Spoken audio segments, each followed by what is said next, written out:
My self Krishna. आप मैं maths पढ़ाऊंगा अप टू क्लास 12 तक की। तो सबसे पहले कि अभी तक हमने सेट में क्या पढ़ा है वो जान लेते हैं। सेट में हमने सेट क्या होता है उसके बारे में जाना पहले लेक्चर में। दूसरे लेक्चर में हमने इम्पटी सेट क्या होता है उसके बारे में जाना, नल सेट क्या जिसको बोलते हैं, और इक्वल सेट क्या होता है, वो सब सारी चीज़ें जानी। आज इस टॉपिक में हम जानते हैं कि सबसेट्स क्या होता है, जो कि काफ़ी एसेंशियल टॉपिक है इस चैप्टर की। और आप देखोगे सबसेट मैं आपको बताने जा रहा हूँ, यहाँ पर टॉपिक लिखी हुई है सबसेट। सबसेट होता क्या है? तो सबसेट को जानने से पहले आप यहाँ पे फोकस करो। ये कोई सेट है और सेट ए में कुछ एलिमेंट है 1 2 3 दिख रहा होगा आपको। और दूसरा मैंने सेट लिया बी, उसमें कुछ एलिमेंट है 1 2। अब हमको ये देखना है कि क्या बी ए का सबसेट है। सबसेट देखने का तरीका ये होता है कि कोई भी एलिमेंट दूसरा एलिमेंट जो देख रहे हैं कि उसका सबसेट है या नहीं, उसमें ये देखते हैं कि जो इसके एलिमेंट है क्या उसके उस जिसको सबसेट दिखाना है जिसके लिए, उसमें कुछ वो एलिमेंट उसके हैं कि नहीं है। कुछ नहीं, उस सारे के सारे एलिमेंट्स होने चाहिए सारे। तो बी में आप देखोगे कि दो एलिमेंट है 1 और 2, और आप देख रहे हो कि 1 और 2 सेट ए में भी एलिमेंट है। इट मीन्स हमें बोल सकते हैं कि जो बी है वो सबसेट है ए का। और सबसेट का सिंबल क्या है? ये, इसको हम सबसेट पढ़ते हैं, राइट। इसे हम सबसेट पढ़ते हैं। तो ऐसे लिख सकते हैं कि बी सबसेट है ए का। एक चीज और मैं आपको इसमें ऐड ऑन करना चाहता हूं, देखना। सपोज दैट मानो एक्स कोई एलिमेंट है किसका? बी का। यदि एक्स बी का एलिमेंट है और हमने क्या जाना कि बी सबसेट है ए का, यदि बी सबसेट है ए का और एक्स एलिमेंट है बी का, तो इंप्लाइज दैट, इसको क्या बोलते हैं? Implies that X also belongs to A. आप समझ रहे होंगे, आई थिंक, मुझे जहां तक पता होगा कि आप समझ रहे होंगे। इसलिए कि यदि कोई भी एलिमेंट अगर बी में एग्जिस्ट करता है तो इनडायरेक्टली वो ए में एग्जिस्ट करेगा। इसलिए कि हमने जान चुके हैं पहले इसमें कि बी सबसेट है ए का, और बी सबसेट तभी ए का हो सकता है जबकि उसके सारे के सारे एलिमेंट ए में मिल रहे हो। जैसे कि अभी इसी इसी चीज को हमने क्या लिखा था कि x बिलोंग करता है b में, तो implies that x also exist है सेट ए। अब इस चीज को समझते हैं। 1 बिलोंग्स टू बी, ये 1 एलिमेंट क्या बी में एग्जिस्ट है? एग्जिस्ट करता है, बिल्कुल। तो 1 implies that 1 also exist set ए। देखोगे कि 1 भी सेट ए में है, राइट। तो इसके कहने का जो मेरा सेंस था वो यही था। तो आई थिंक आप लोग समझ चुके होंगे। अब बात आती है, कोई भी सेट लिखा हुआ है, जैसे कि कोई सेट है ए, राइट। कोई सेट ए लिखा हुआ है, अब उसके कितने सबसेट हो सकते हैं वो जानते हैं। उसकी कैसे प्रोसेस होती है वो मैं आपको बता दूं। मैं बोलूं, एक सेकेंड। 1, ए भी एक सबसेट बन सकता है सेट ए का। 2, ए भी एलिमेंट, ये 2 एक सेट है तो 2 भी इसका सबसेट बन सकता है ए का। 3 कोई एलिमेंट है तो क्या 3 इस सेट ए का सबसेट बन सकता है? बिल्कुल। 1 2 अगर कोई सेट बी है तो वो भी इस सेट ए का सबसेट बन सकता है। 1 3 हो, वो भी एक सबसेट बन सकता है।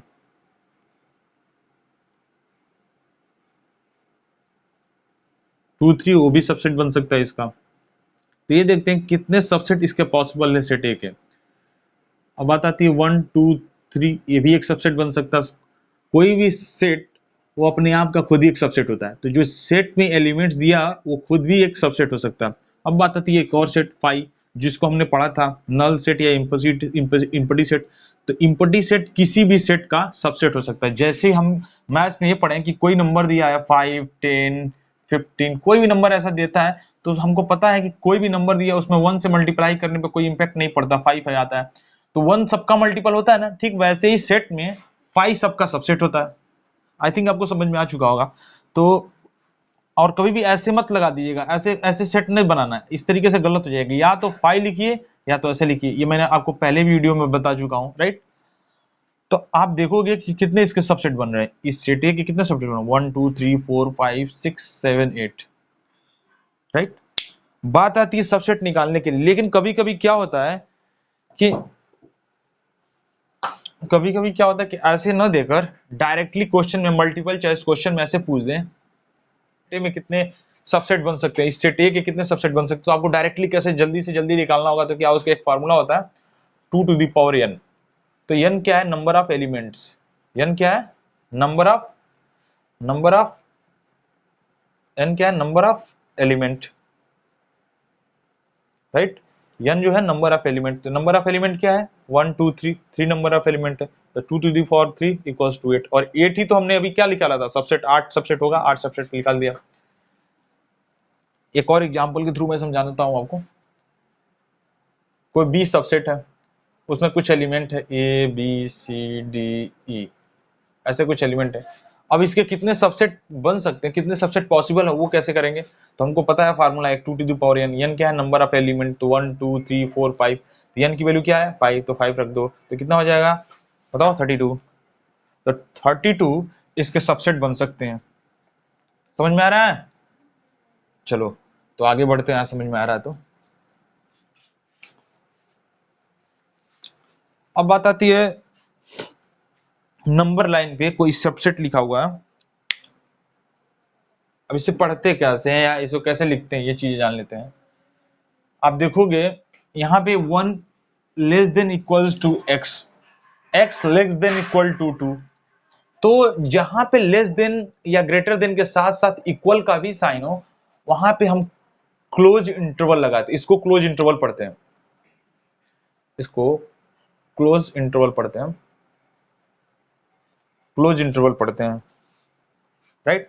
आप देखोगे क्लोज इंटरवल इधर भी लगा, क्लोज इंटरवल इधर लगा, इसलिए कि दोनों इस ग्रेटर देन या लेस देन साथ साथ इक्वल का भी साइन है। इसलिए वहां पे जब इस तरीके ग्रेटर देन या लेस देन के साथ साथ इक्वल का भी साइन हो, तभी हम क्लोज इंटरवल लगा सकते हैं, राइट। अब बात आता है दूसरा एग्जांपल, देखो आप 1 less than equals to x, यहाँ पे लेस देन के साथ इक्वल का साइन लगा है तो क्लोज इंटरवल। यहाँ पे देखो बस लेस देन की साइन लगी है, इसलिए ओपन इंटरवल। इसे क्या पढ़ते हैं, ओपन इंटरवल। और ओपन इंटरवल कब होता है,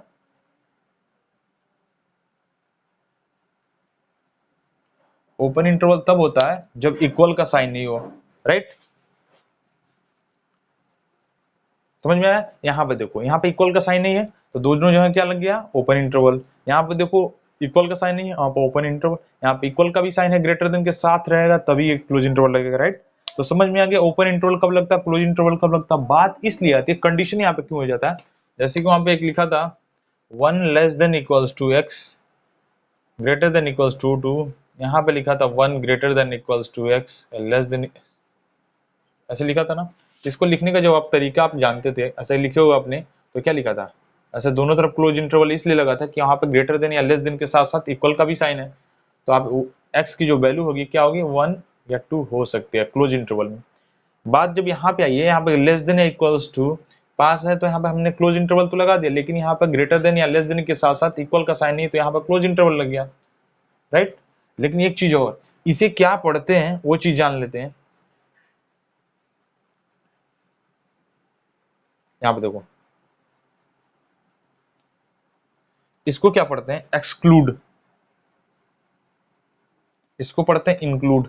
यहाँ पे इंक्लूड, उसका रीजन क्या है, देखो यहाँ पे क्या x की वैल्यू 1 हो सकती है, जैसे मैंने बताया था यहाँ पे x की वैल्यू 1 हो सकती है, लेकिन यहाँ पे x की वैल्यू 1 सॉरी x की वैल्यू 2 पॉसिबल ही नहीं है। इट मींस कि यहाँ पे एक्सक्लूड पढ़ा जाएगा, इसको इंक्लूड, मतलब x की वैल्यू पॉसिबल है यहाँ पे 1। तो आई थिंक अब समझ में आया होगा आपको। तो बात आती है पावर सेट की। पावर सेट को रिप्रेजेंट करते हैं कुछ इस तरीके से। उसका डेफिनेशन क्या होता है, set of all subset of A is a power set. मैंने एक एग्जांपल ले लिया कि ए के कुछ एलिमेंट है 1 2, और डेफिनेशन से क्या पता चलता है कि पावर सेट उसको कहते हैं कि कोई भी एलिमेंट, कोई भी सेट लेते हैं, उसका जितना सबसेट होगा वही हमको क्या, वही क्या कहलाता है, पावर ऑफ सेट, राइट। अब देखते हैं, अब ए है, एक में कितने एलिमेंट है 2, तो इसको सबसेट, इसके लिखने का तरीका मैंने बताया था, उसका फार्मूला क्या था 2 to the power n। n क्या होता है, number of element, 2 number of element कितने हैं 2, तो इसको क्या लिख सकते हैं 4। तो इसका सबसेट कितना है, इसके सबसेट कितने बन गए 4। तो जो 4 इसके सबसेट कौन कौन से हो सकते हैं। अब लिखने का तरीका एक और है, ये तो डायरेक्टली मल्टीपल चॉइस क्वेश्चन में पूछ दे कि ये सेट का कितने सबसेट हैं, वो तो लिखने का तरीका हमको पता चल गया। ठीक, ये फार्मूले के थ्रू। बात आती है कि अब बोल दे कि सबसेट लिख के दिखाइए, तो कैसे लिख के दिखाएंगे? जैसे अभी मैंने पहले बताया था आपको, कैसे हो सकता है? एक तो 1 हो सकता है, एक 2 हो सकता है, एक 1 2 हो सकता है, 1 2 3, एक 5 हो सकता है। तो 4 सेट बन गए कि नहीं बन गए? राइट, समझ में आ गया? लेकिन एक तो प्रोसेस हो गया। अब पावर सेट कितने हो गए? 4। राइट, समझ में आ गया? तो 4 कौन कौन से थे वो भी मैं दिखा दिया। 4 कौन कौन से थे? एक तो 1 2 था, एक 1 है, एक 2 है, एक 5 है। 1 2 3 4, 4 सेट हो गए। तो इसी को हम पावर ऑफ सेट कहते हैं। तो पावर ऑफ सेट को डेफिनेशन जब आप देखेंगे तो आपको क्लियर हो जाएगा। कह रहा है कि set of all subset of A, कोई सेट मैंने ए लिया, उसके जितने सबसेट होंगे वही पावर सेट हो गया। तो सबसेट कितने हैं? 4, तो 4 उसके पावर ऑफ सेट हो गए। आई थिंक समझ में आया होगा आपको, राइट? अब बात करते हैं हम दूसरे टॉपिक पे, जिसको कहते हैं यूनिवर्सल सेट, राइट? अब यूनिवर्सल सेट के बारे में हम कुछ जानते हैं। मतलब होता है कि जितने भी ब्रह्मांड में सेट होंगे सारे के सारे यूनिवर्सल सेट होंगे। इट मींस कि रियल नंबर, इसे रियल नंबर, रियल सेट भी बोल सकते हैं इसको, right?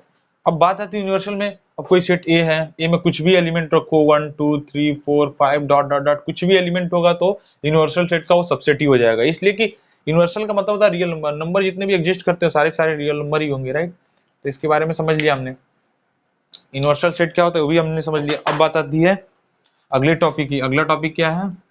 Venn diagram. Venn diagram I think इस सेट के सबसे इंपॉर्टेंट टॉपिकों में से एक है। तो वेन डायग्राम को हम देखते हैं। यूनियन पढ़ने होंगे हम क्या? यूनियन।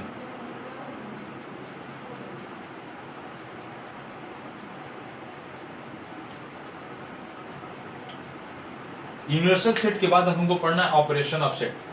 ऑपरेशन ऑफ सेट में पहला पढ़ना है यूनियन। उसको हम वेन डायग्राम के थ्रू भी समझेंगे और नॉर्मली भी समझते हैं।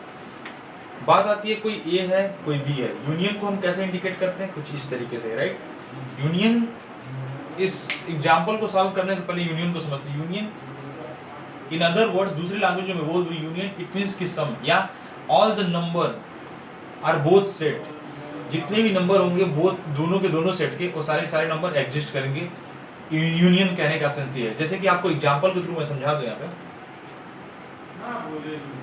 ए union B, right? A union B को कैसे लिखेंगे हम? तो जितने भी दोनों सेट में एलिमेंट्स होंगे सारे के सारे ए यूनियन बी होगा। जैसे कि 1 2 3 4 5 6, ये जो है ए यूनियन बी लिखने का तरीका होता है। इट मींस कि देखोगे आप 1 2 3 4 1 2 3 4, ये सारे के सारे एलिमेंट ए के बीच में है। 2 5 6 2 5 6, ये भी इसमें एलिमेंट है। तो ए और बी दोनों के नंबर इसमें इंक्लूड है, दोनों के एलिमेंट्स इंक्लूड है। इसको लिखने का ये प्रोसेस होता है। अब वेन डायग्राम के थ्रू समझते हैं कि यदि यहाँ पे देखोगे तो इन दोनों में कॉमन क्या है? 2, तो कॉमन सेक्टर पे लिख दो 2। बचा हुआ है रेस्ट ऑफ एलिमेंट क्या? 1 3 4, राइट? इसमें क्या है? 5 और 6।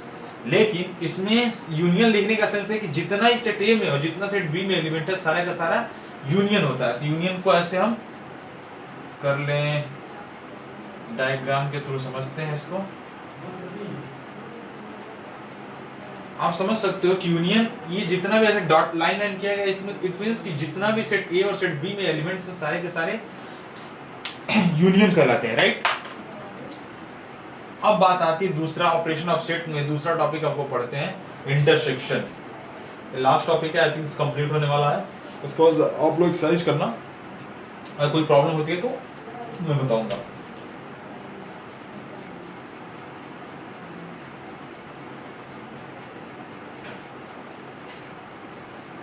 Intersection, right? इंटरसेक्शन होता क्या है? इंटरसेक्शन का सिंबल कुछ इस तरीके से होता है।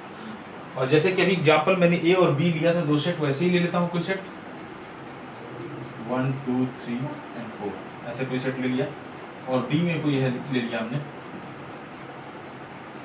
1 5 3 7 या 6 ले, कुछ भी ले सकते हो, कोई प्रॉब्लम नहीं। अब देखो इसको लिखने का प्रोसेस क्या है। एक जो नॉर्मली प्रोसेस में बताऊंगा और एक वेन डायग्राम के थ्रू बताऊंगा। ये कोई कैनवास हो गया, सेट ए है, सेट ए बी है। इन दोनों में कॉमन क्या दिख रहा है? 3, यहाँ पर 3 लिख लो। रेस्ट ऑफ एलिमेंट 1 में क्या है? ए में क्या है? 1 2 4, rest of element set B में क्या है 5 6। अब लिखने का एक प्रोसेस नॉर्मली क्या होता है, A intersection B, right. Intersection वो कहता है कि दोनों सेट में जो कॉमन पॉइंट होगा उसी को इंटरसेक्शन कहा जाता है, राइट। तो दोनों सेट ए और बी में कॉमन क्या है 3, ये इसका नॉर्मल तरीके से भी लिख सकते हो। अब बात आती है वेन डायग्राम के थ्रू, तो वेन डायग्राम के थ्रू देखो सेट ए है, सेट ए में इतने एलिमेंट्स है, सेट बी में भी इतने एलिमेंट है, तो सेट ए और बी में कॉमन क्या है 3, तो यही ए इंटरसेक्शन बी हो जाएगा। तो आई थिंक आपको समझ में आएगा, सेट यहीं पे कंप्लीट होता है। नेक्स्ट चैप्टर में आपको हम रिलेशन एंड फंक्शन स्टार्ट करेंगे। आई होप कि आपको समझ में होगा। आप एक्सरसाइज करना, अगर कोई प्रॉब्लम होगा तो मुझे कमेंट करके बताना। मैं पूरी क्वेश्चंस की सीरीज में लाऊंगा, सेट का जितना भी क्वेश्चन बचा हुआ वो सारा क्वेश्चन में कराऊंगा। लेकिन उससे पहले मैं रिलेशन एंड फंक्शन स्टार्ट करने चाहता हूं कि आप लोग लगाओ, अगर कोई प्रॉब्लम होती तो फिर स्टार्ट करते हैं। अगर वीडियो अच्छी लगी तो प्लीज लाइक करिए, शेयर करिए, सब्सक्राइब करिए और जितना हो सके इस वीडियो को वायरल करिए। Thank you so much.